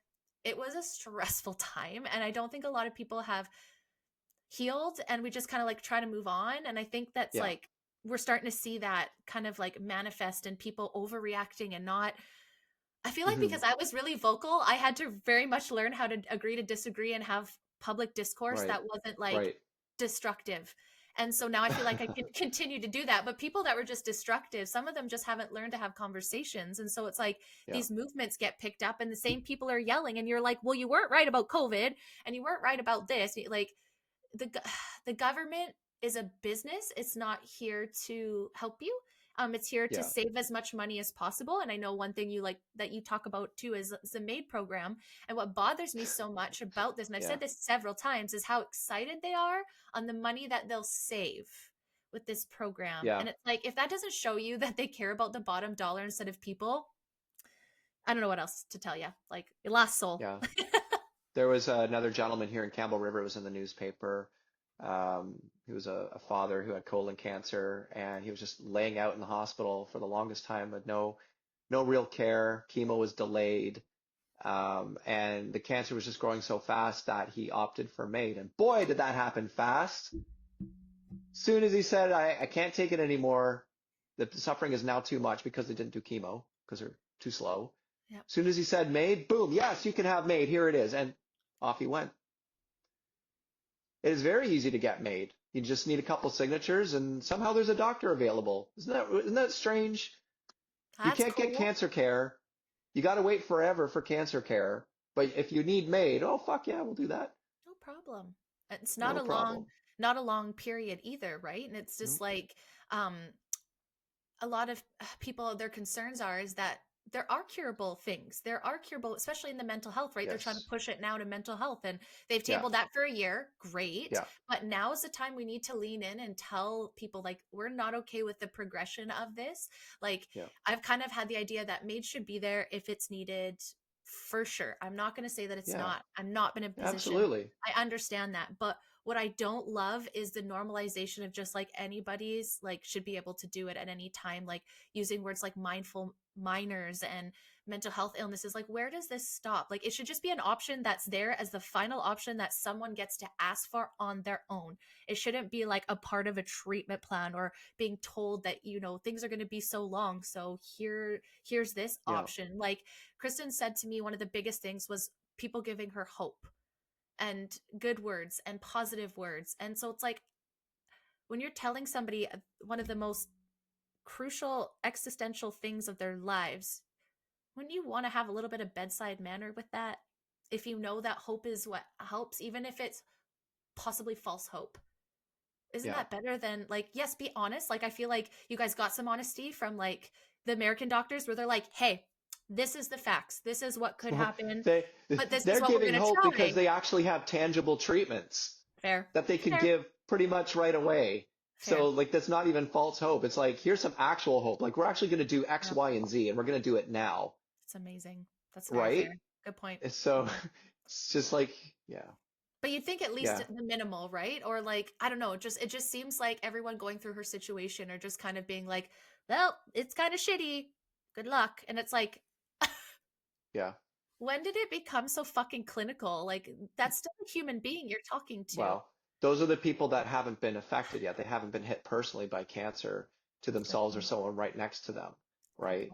Good point. And then when it does happen, look, we were the people that thought it would never happen. Mm. You know, Kristin has never like done health to the level I have. I'm a freak. I'm the guy that swallows fistfuls of supplements every day, and I've been doing so since I was 15. I'm the guy that will juice broccoli sprouts and juice turmeric root and drink it straight. Kristin has never been into that. Yeah. But we were the people that are like, oh, we're healthy enough, man. That stuff's not going to happen to us. And guess what? It did. Mm-hmm. But yeah, there is this nonchalant attitude out there, like, oh wow, it's pretty rough. Yeah, wow, because it hasn't hit them yet. Mm-hmm. And then what does hit them, then they're going to suddenly be mad. Say, why isn't someone doing something? Why is the system so broken? Well, we've been fucking saying it, man. Like, get on board, get mad, pretend it's happened to you. Like look, we're all gonna die. You just don't want to have a premature death because you had some medical thing happen and the system wasn't there to catch you and fix you like it's supposed to. Because maybe it's actually not your time to die right now. Maybe you actually do have another 20, 30, 40 years, but you're going to die now because our medical system's broken and you didn't pay attention. You weren't mad enough to demand change. Yep. So yeah, I'm fucking mad. My whole social media account has turned, it's not even about health right now. Like it's about cancer, about what happened to Kristin. It's super politically charged because what else is more important? Fitness is political now. Whether you like it or not, since the pandemic, since the government made the fitness community an enemy and shut us down and took that one thing away from us that was actually keeping our bodies healthy and keeping our immune systems up. Factually, fitness has become political. If you are into going to the gym, if you are into taking care of your health, if you are into natural supplements, you are now political, whether you like it or not. Because the government is against you. The government is against you taking supplements. They're trying to take it off the shelf all the time. They're trying to make it prescription only to help the pharmaceutical industry. They're making it impossible for small and medium-sized supplement companies to be able to sell their products by making impossibly high licensing fees and labeling laws. Okay, they're trying to take away our ability to eat healthy pasture-raised beef. They want us eating insect protein as a green alternative to save the planet. There's a giant cricket factory that just opened with subsidies in London, Ontario, Ontario for human consumption as part of the green future. And you're an enemy if you like grass-fed pasture-raised beef. If you like sustainable farming, you're an enemy of the planet. Yeah, totally. If you go to the gym because you want to sculpt your body or be healthier, well, you're into toxic masculinity, toxic femininity. This is not the woke thing to do. No. Your government hates you. Yes. If you're trying to be healthy, your government hates you because you're not profitable enough. Absolutely. And people think that I'm crazy when I say that. I'm like, no, but how do you tell me how it's not though? Like people are like, oh, well, there's Health Canada, FDA. Doesn't fucking matter. They're fucking terrible. They are all bought and paid for by the pharmaceuticals, by big food, by big tech, and I think once you fall down that rabbit hole where you see like all the money just goes up to the very top, like a pyramid scheme kind of, I feel like these big corporations are just like a big pyramid scheme that the people at the top, and it's like you think you have choices, but you don't. They want to make so many of our supplements prescription only, and go ask your doctor if the supplement is for you. Your doctor doesn't know fuck Shit. all about supplements. Doesn't know Your shit doctor's about the that. last person to ask whether or not you should take a natural health supplement. They don't know shit. Mm-mm. They're not trained in that. Why is the government saying these things, natural health herbs, should be prescription only? Their doctor's just going to say no because they don't know what that thing is. Yes, absolutely. They can't prescribe something that they're not. They're just going to say no. Take this pharmaceutical pill instead. And two, on top of that, like I feel like they don't even know pharmaceuticals that well either, kindly. No, Like they don't. They like I don't know even know that that. like they have a chunk of it They mix the wrong drugs all the time all on the people and fuck time. them up. And then they're like, Fuck. "Oh, it's not my fault. It's the pharmacist. The pharmacists are the one giving it to you." And Oh the yeah, they blame pharmacists the are like, pharmacist. Yeah, "I'm yeah, not doing that. The doctor prescribed it." It's like this weird like loop where no one takes fucking any accountability for anything. That's why I'm like, if I don't have to take it, I'm not taking it because I know the risk is zero. Right? Like if yeah. I don't, even some healthcare shit, I'm starting like, I completely agree with you where that fucking sucks. The one thing I will counter that I don't love, especially during the pandemic, and there's like the freedom side of things where people are actually like doing more fear mongering and being like, you have to take this, like buy this kind of juice, or like, I'm not trying to be that, some of the Oh MLMs and yeah, yeah, stuff. yeah. And it's like, it makes me sad because it's actually affecting like natural stuff. Like I like you said, Kristin got it, and she said you have to be careful with those natural things too. They Yeah, might be great, but if you're someone going through like what she didn't know at the time was like cancer, like those things are yeah. making it worse. But you've got people stouting like in the health kind of It's true supplement though. holistic area being Yeah. like, just do this parasite cleanse and it'll cure your cancer. It's like, no, I've had No. people be like, oh, take this Yeah. Arbonne thing and it'll cure your fertility. Like, Oh yeah. what?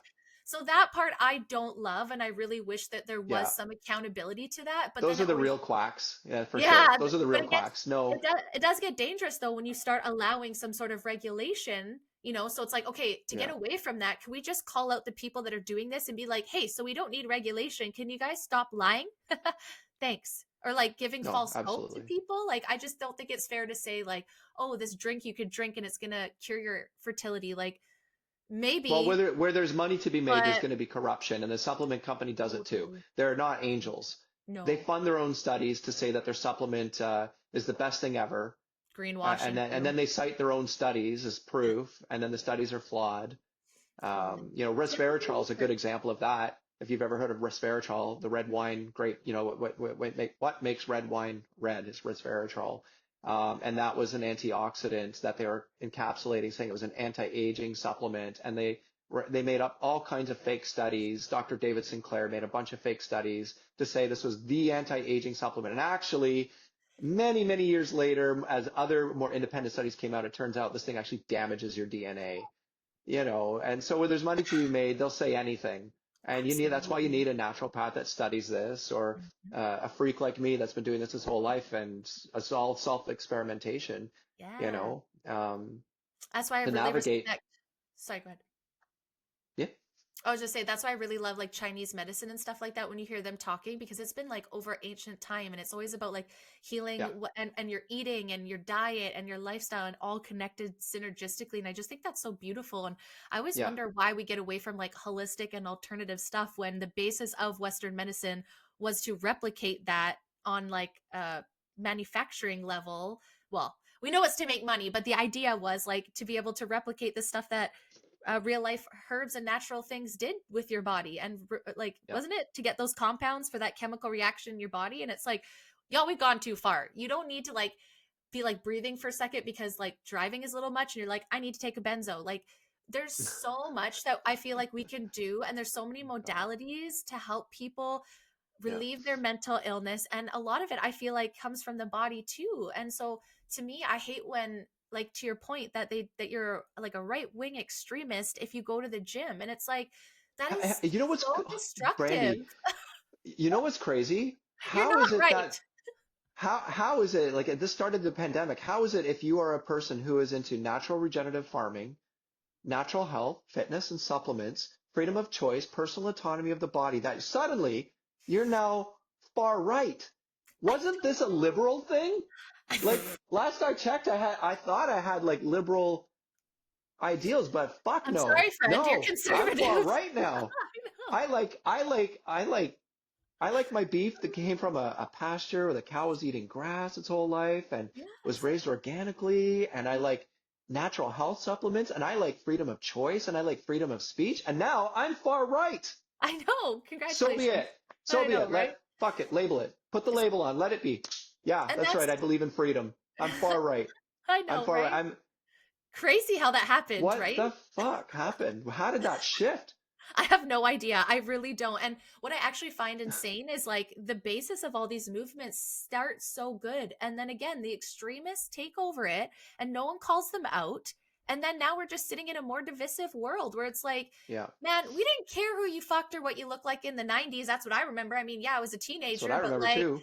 like it was very like grunge was so huge. Like I remember all these girls like wearing baggy clothes and like Yeah. tomboys were like it and like no one said shit. And then the 2000s maybe got like a little too plastic. I don't know what happened.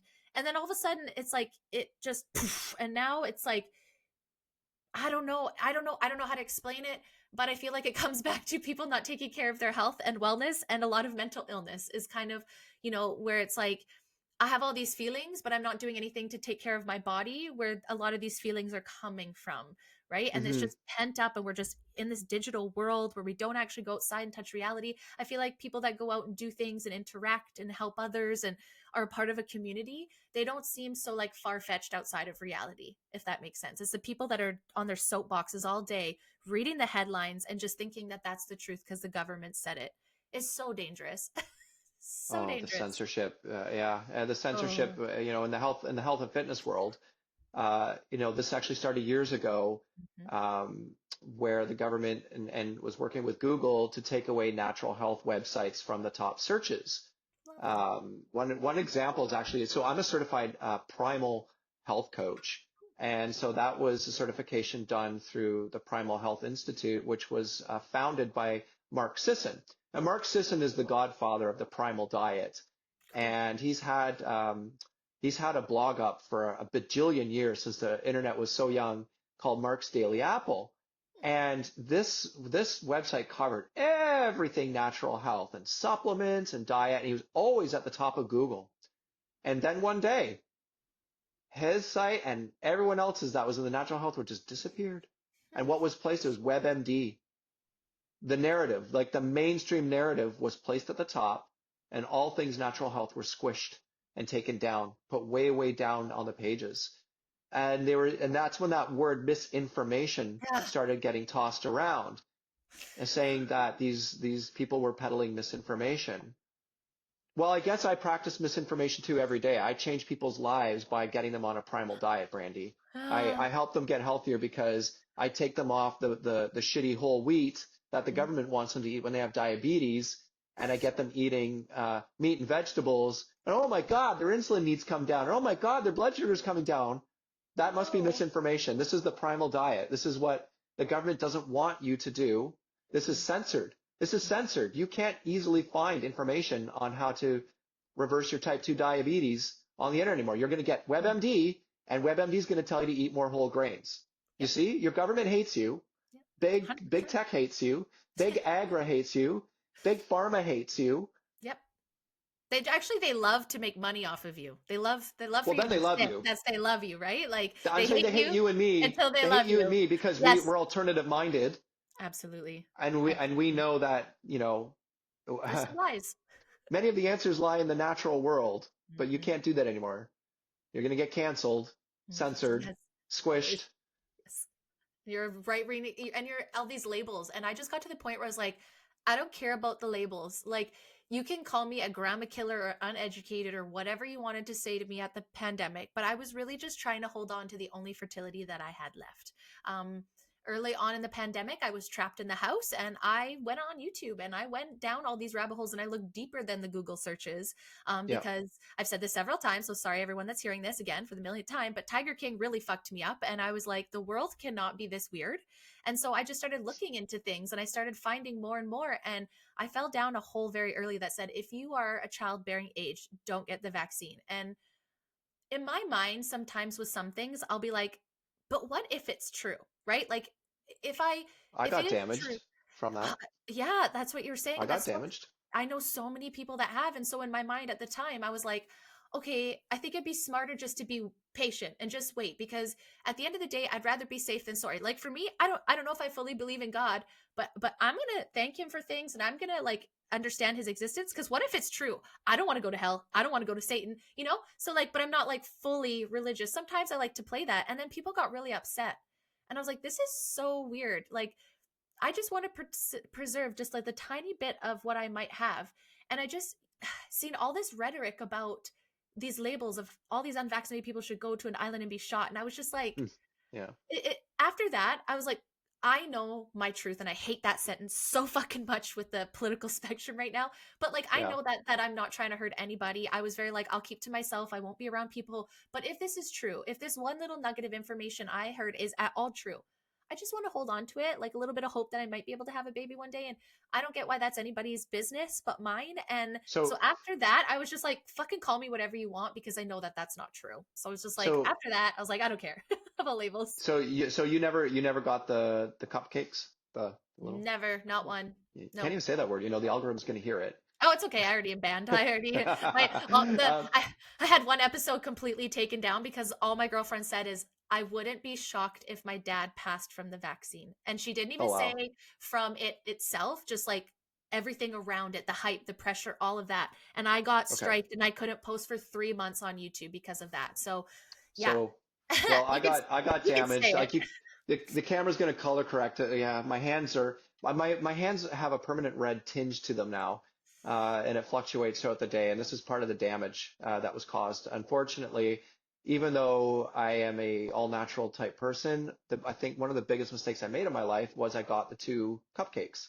Mhm. Because prior to that, I was never an anti cupcake person, because of the older technology. You take the actual virus and you just weaken it and you put it like the science of that I've always been okay with. Makes I sense. haven't been okay with the additives like the formaldehydes and the mercury that they put in it, but the actual science of weakening a virus, I was okay with that. Yeah, And totally. I wasn't this mRNA technology was too new and I wasn't researching it enough and I stupidly just went with it and I took it.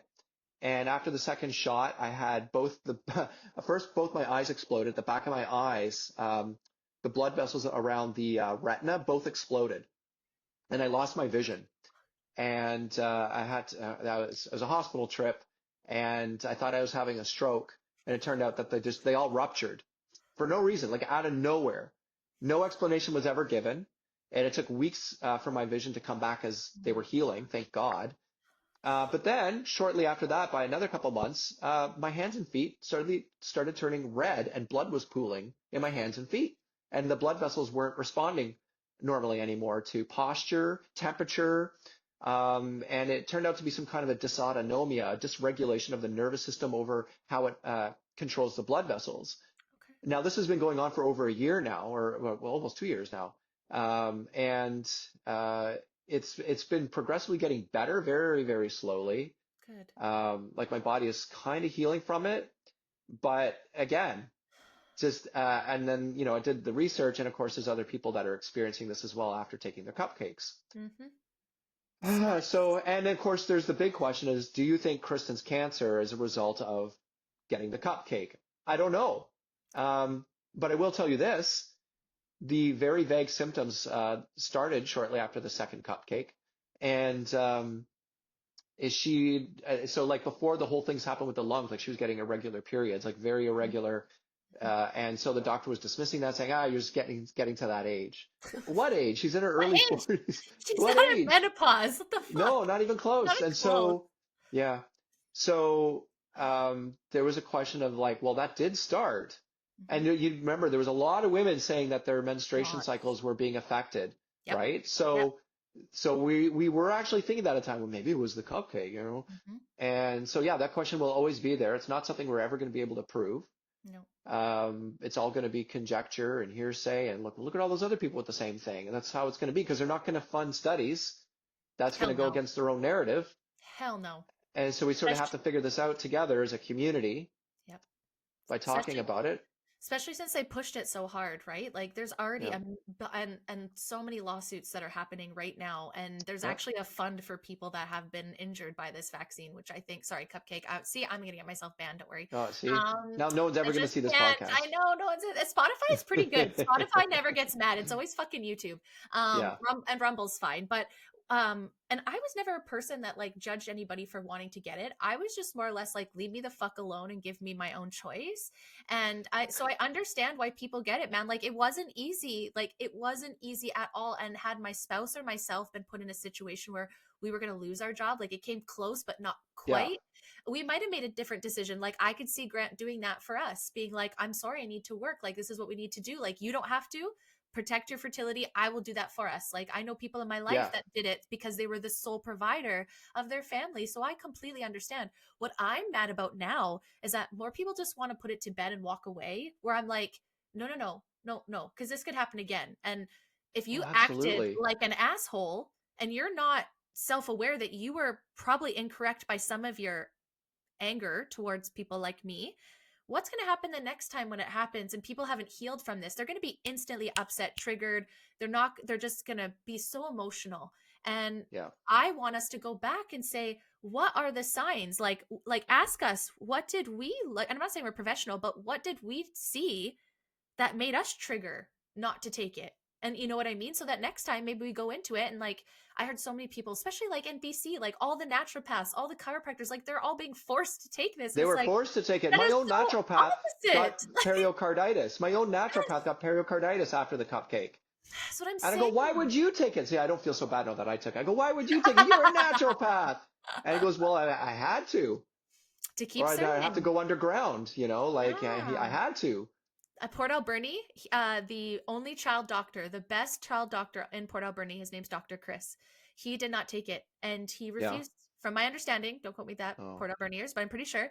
And I don't know what's happened now, but he like got kicked out of the hospitals as far as I know. Like he wow. wasn't allowed to practice, but yet so many families in that home respected him. And it's like, Yeah. it's so crazy to me how you could go to loving, respecting someone, and then they just make one tiny decision different than yours that truly doesn't affect you, and you're just going Yeah. to discredit everything. It's like, I wouldn't want to be a doctor here in ah, BC or I in would Canada. Like the not. way the laws are, I forget the bill numbers I specifically, think but it's they've been taking 36, away maybe. doctors.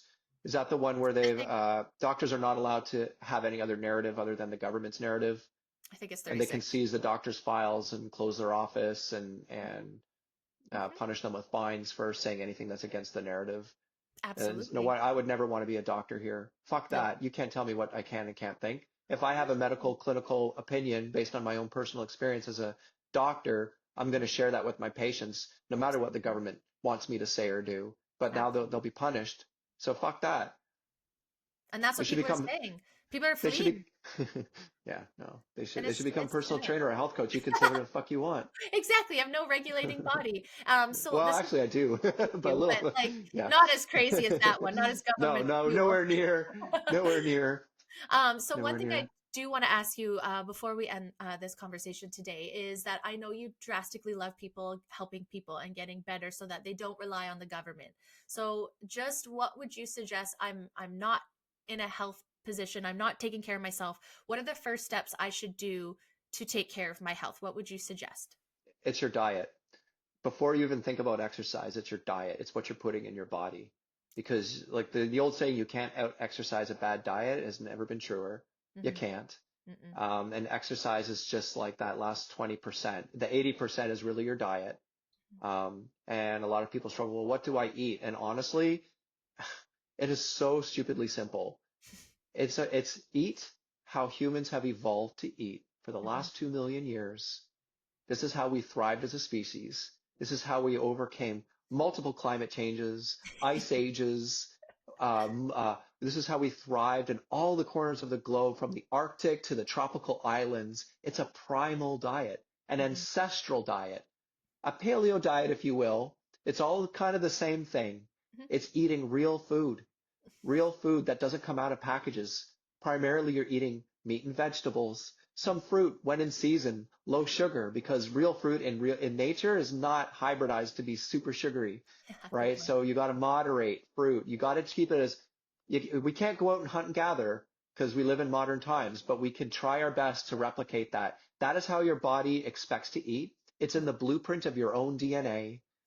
Okay. Your DNA expects this food, which works as a chemical messenger to activate the genes for health and to downregulate the genes that cause ill health. When you eat how your ancestors ate, your body knows how to heal and take care of the rest. And you don't have to stress so much about how many carbs, how many fats. When you just eat real food and you start there, the rest will take care of itself. You can get fancy later when you get into fitness, and you can get fancy. You can start counting your proteins and all that when you're trying to do bodybuilding or athletics or athletic performance. But if you're just talking health and you just want to have a better body in general, eat how your ancestors ate.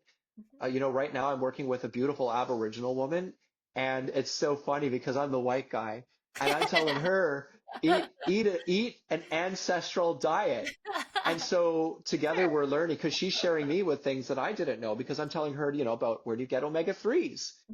And she's telling me how they make this oil, where they actually ferment fish in a barrel, and then the fermentation process breaks the oil apart and floats to the top of the barrel, and they collect it. And I'm like, wow, that's another way of getting omega-3 that I've never even heard about. So, she's healing through eating an ancestral health diet her way, but we all have ancestors. We all come from somewhere, and our ancestors before the time of agriculture were healthy people. Unless they were big, giant, muscular people. They hunted, they gathered, they were capable people. They were capable of surviving. Unless they had a freak accident or died of an infectious disease, they were strong and capable. They didn't have modern diseases like heart disease and cancer and type 2 diabetes and tooth decay. It's agriculture. It's when we eat the same monocrops all the time, the grains, the starchy grains, like all these things that nature didn't put in place for us, that we start to get sick. Yeah. Right. So I always come back to a primal diet with my clients. It is the human diet. It's not even a diet. No, it's just eating. Because it's actually sustainable, and you can actually do this the rest of your life. It's not temporary. Yeah. You just eat how humans evolved to eat. Yeah. And we're getting to that season, y'all. It's getting nicer outside. Veggies and fruits are coming out in our areas, fruits.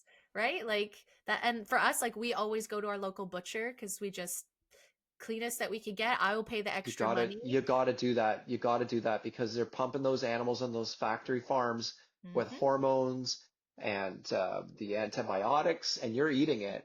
You're killing your own intestinal bacterial flora by eating steak that is injected with antibiotics.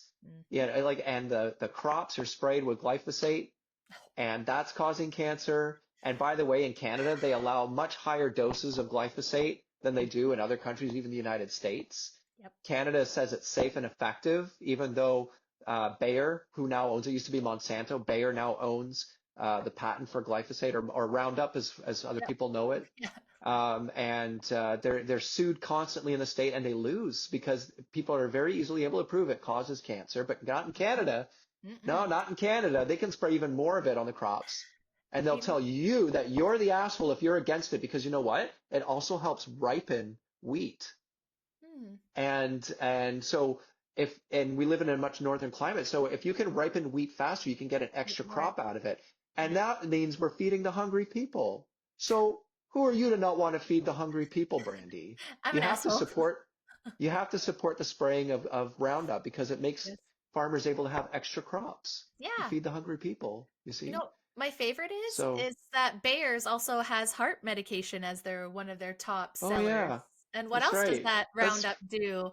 Cause heart problems. And what do dandelions do? They bring lots of healing, lots of happiness. I love dandelions. They're amazing. So but use the Roundup, get rid of the good natural stuff that's good for you, and let's just pump it into everything that you have. But don't worry, because we got a medication for that. Hey, we can fix that. No problems. Yeah. You might get this, and the other, but we'll solve your heart problems, and you don't have to worry about dandelions. Like, we need to stop worrying about aesthetics of everything and see the damage that we're doing naturally to outside, to us, to the environment, to make things faster, to make more money. blows my mind. So for me, I'm always, as soon as it gets nicer, I'm like going to my local markets and trying to get what I can get. And like you said, in the wintertime, when you don't have it as Canadians, you need to be supplementing while being You do. smart about what supplements you're getting. Because, I'm going to say that the ones that are probably at the grocery store, Walmart, those probably aren't the Nope, best sourced ones. they're So I not. would say, They're not. and maybe just before we jump off this call today, can you tell me a little bit, like if you're trying to source good supplements, myself included, I went to and I was like, oh, I screenshot the greens that you did. I'm like, I'm going to Yeah. find this. Where's a good place to start looking? Is there Your a natural website? health shop, your local natural health shop is going to be the best place because they're going to be carrying more professional brands like AOR. So the ones with the purple labels is a one really good brand. There is a lot of corruption in the natural health supplement industry. So when you go to places like London Drugs, Shoppers Drug Mart, Walmart, even Dollarama, these are the worst. They're the worst. Either they don't have the ingredient or they're using really bad synthetic versions of it, like synthetic cheap B vitamins instead of properly methylated B vitamins, or just like really bad low extracts that have fillers in it. So like your natural health shop is the best place to go and speak to somebody that's actually familiar with those products and ask them like which one has been proven to be like the best, most effective dose and pure in form. Because you're like wasting your money. And omega-3 is a good example of that. If you're getting omega-3 fish oil from Walmart, throw it in the garbage right now. It's rancid. It's And not it even in smells. it's rancid, and it actually causes heart disease because it's a polyunsaturated, unstable fat that's been rancid. It causes heart disease. You have to have triglyceride form omega-3s. If you're going to absorb it, they have to be in triglyceride form, meaning they haven't been fucked with like they haven't been torn apart into individual esters. You don't want esters. You want them fully in their natural form. Fuck Esther. And got to make sure that they're high quality. Yes. Because it And not matters. past their expiry date. And so many people are like, I'm doing so good. I'm like, and this is why I kind of stopped taking supplements for a while, because I was feeling that way. I'm taking all of this shit, but I'm not feeling a difference. It's been a year. I don't think that my supplements are good. And I just chucked them all out. And now I'm at that point where I'm like, I want to get back into it. But again, how do I know? And I was like, well, You now I don't have an necessarily expert. have to feel different though. See, Okay, supplements aren't fair. drugs, right? Nope, They're that's fair. food. That's You fair. don't have to feel different. And you're young and healthy, right? So I wouldn't expect you to feel a difference. You're really Keep in you're balance. investing in your health in the future by taking certain supplements, whether it be certain types of antioxidants like a coenzyme Q10, or let's say it's a really high quality fish oil, or vitamin K2 to prevent heart disease, vitamin D. You're investing in your future to prevent age-related diseases. So you wouldn't necessarily feel it right here, right now. That doesn't mean it's not working.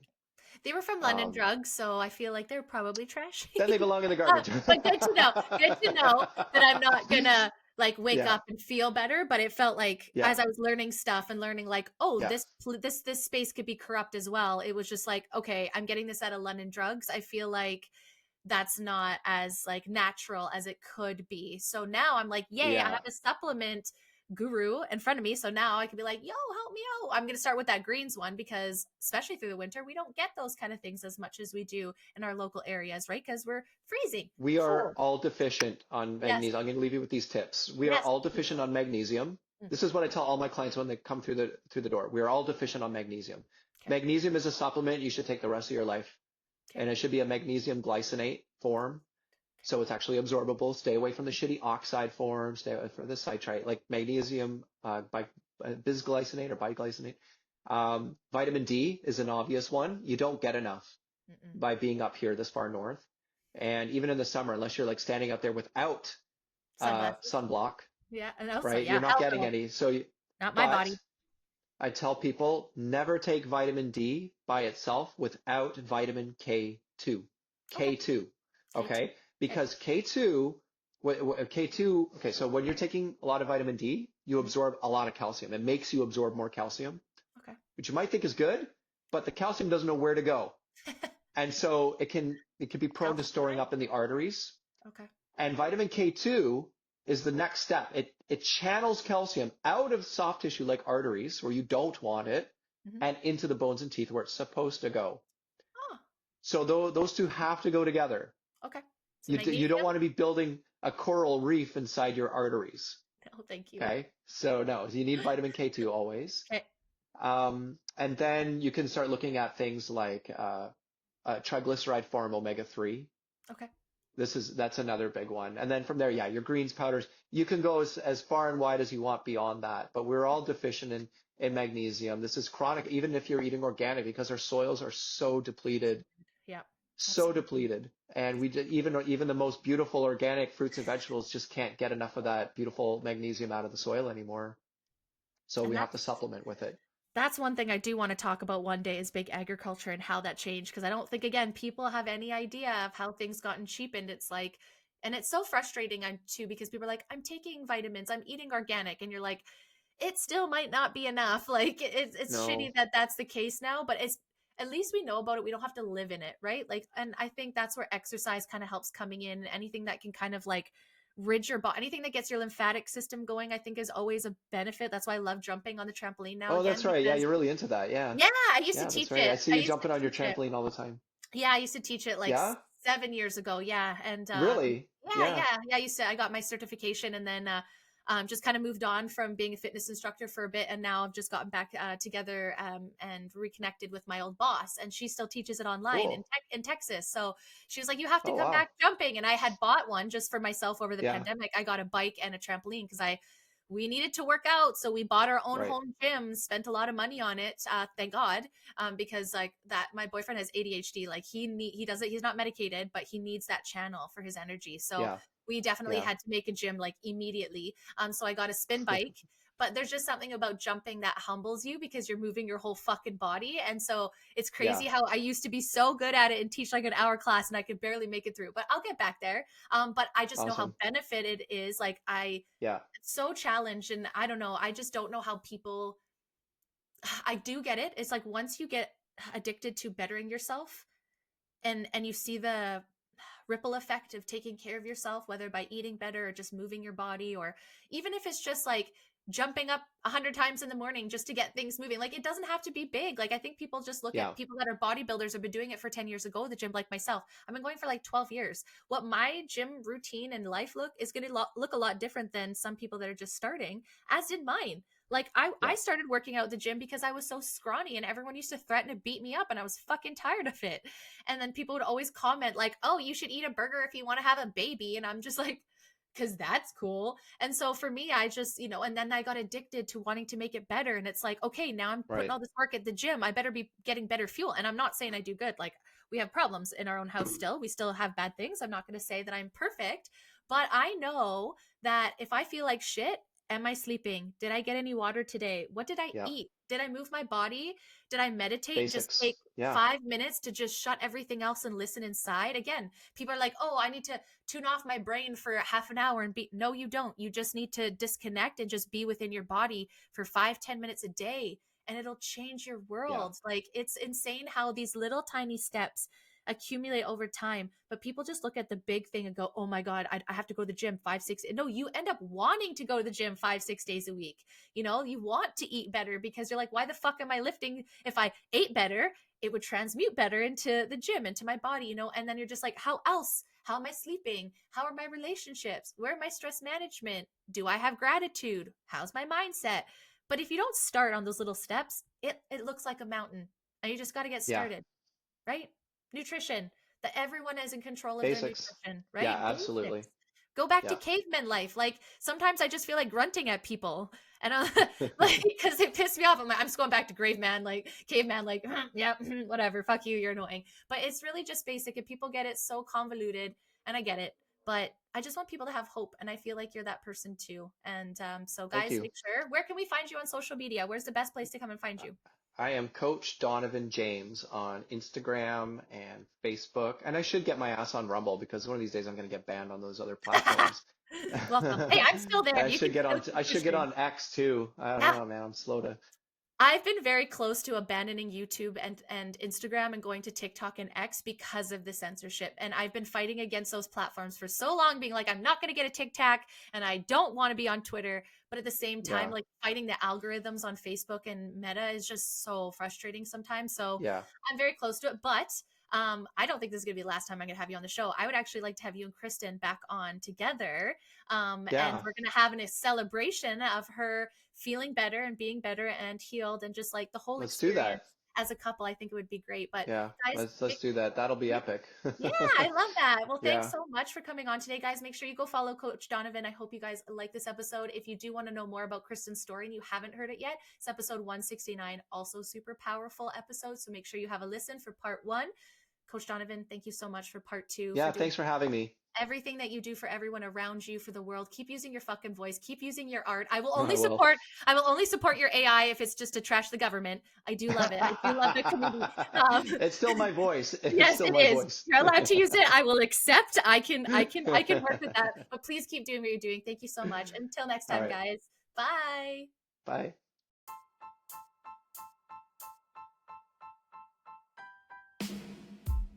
Thank you guys so much for the support. I cannot thank you enough for being here. If you like this episode and you want to hear more, please give me a follow at the Be Real Babe podcast on Apple, Spotify, YouTube, Rumble, and Pinterest. You can also find me on Facebook at the Be Real Collective. Until next time, guys, bye.